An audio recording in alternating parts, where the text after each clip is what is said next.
Welcome to the Whiskey Vault. I'm Daniel Whittington, Chancellor of Wizard Academy and Whiskey Marketing School. Gift from Captain Ron again. He came for class and then brought us some whiskeys. So, thank you, Captain. Oh, Captain, my Captain. This one, interesting. I don't know if you know the history of Murray McDavid, but this is an independent bottling line. But here's the actual story of Murray McDavid, which is pretty cool.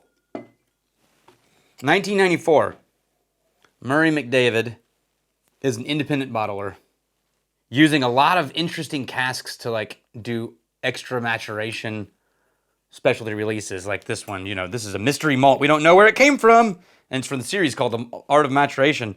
And it's a 15-year-old Speyside's finest Oloroso sherry. 651 bottles, 57.8%, right? This is the kind of thing that they've been doing for a long time. Established Simon Callan, Springbank's Gordon Wright, and, wait for it, Mark Rainier. Recognize that name? You should if you're a whiskey nerd, because when they went on to reopen Bruichladdich and worked with Jim McEwen to reestablish Bruichladdich as a brand in 2000, reopening the closed Bruichladdich. So the modern Bruichladdich, thanks to Murray McDavid. Now, those guys do not own Murray McDavid anymore, but that's the that's the origins of Murray McDavid. 2012, Remy, the French company, Cointreau, buys them, and then, Bruichladdich then them. Then they're sold to ACO Ltd, it's a Scotch broker. And they're based out of the Speyside now at Colburn Distillery. But we don't know, I mean, that doesn't mean this is Colburn. Dean Jade. There's a signature now, the head of Whiskey Creations. Oh, Dean. Not had the pleasure of this one. We in America can get quite a few Murray McDavids now, which I'm grateful for. I love independent bottling. I'm a huge fan. So there's never going to be a world where I'm not looking forward to trying what someone thought was unique enough to put out in an independent bottling release. Wish that they could tell us what distillery it was. I would prefer it. But still, 15-year-old sherry cask. I'm not going to turn my nose up at that one. Maximum Pinky. Flavor antenna. Wow, this is 15-year Oloroso. This is not as densely sherried as I thought it would be. I was waiting for like a...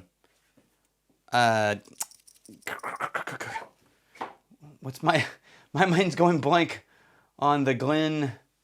That is my most classic sherry cask. Dronick. Oh, I'm tired, guys. It's been a long week. Glendronach. I was thinking I was going to get this really sulfury, fainty, funky sherry. Oloroso to me always has this candied almond or amaretto note to it. And that's sort of in here, but this is weird, but it smells young. I don't mean new make, but I mean there is a note to barley that takes a while to go away in Scotland because of the climate and the oxidation needs to really impact it a lot. And below 8 is very prominent. 5 and below, very prominent. And it's this sort of tangy barley note that some describe as I think what Richard Patterson calls it baby sick, but it's coming from the barley note. And it's this slightly sour, tangy note.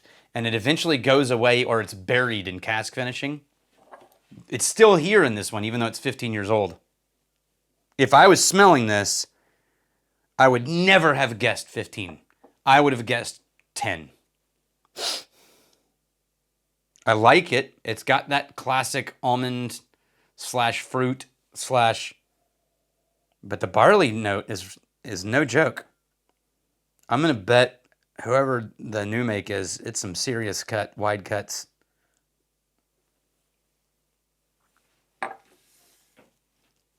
There's no way that's 57.5. You guys are doing some sort of voodoo, because if I was drinking this blind, I would have guessed this was in the 40s on the percent alcohol. It's drinking so soft and sort of simplified, deconstructed.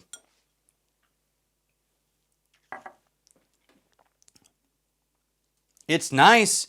It's a really tannic barley fruit added bowl mix.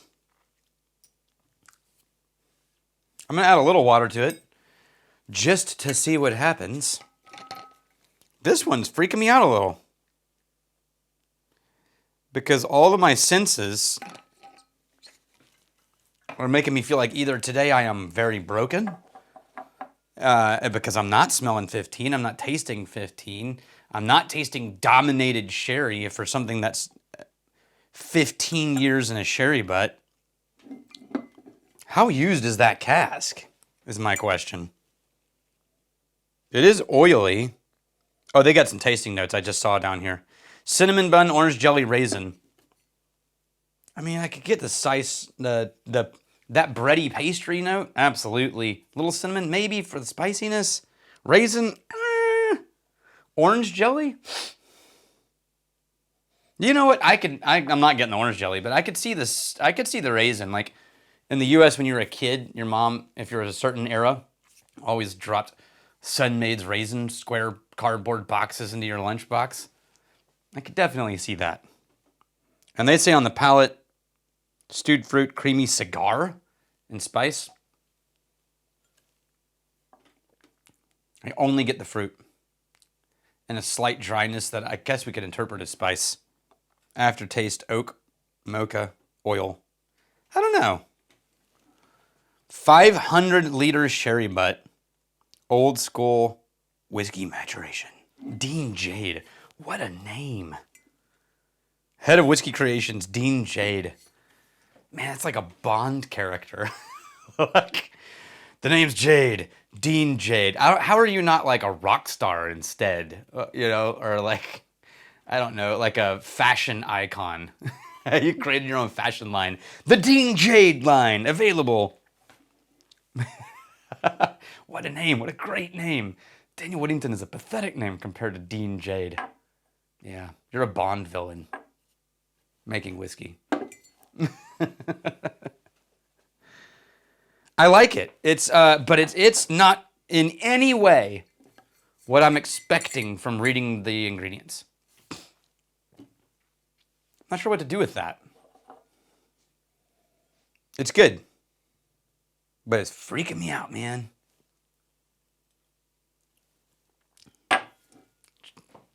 Captain Ron, thank you for the bottle.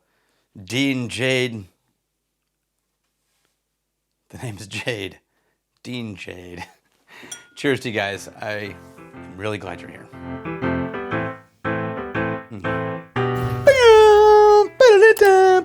Remember 007, the video game? You get the golden gun, golden eye, and if you had the golden gun, you were a king. Yeah.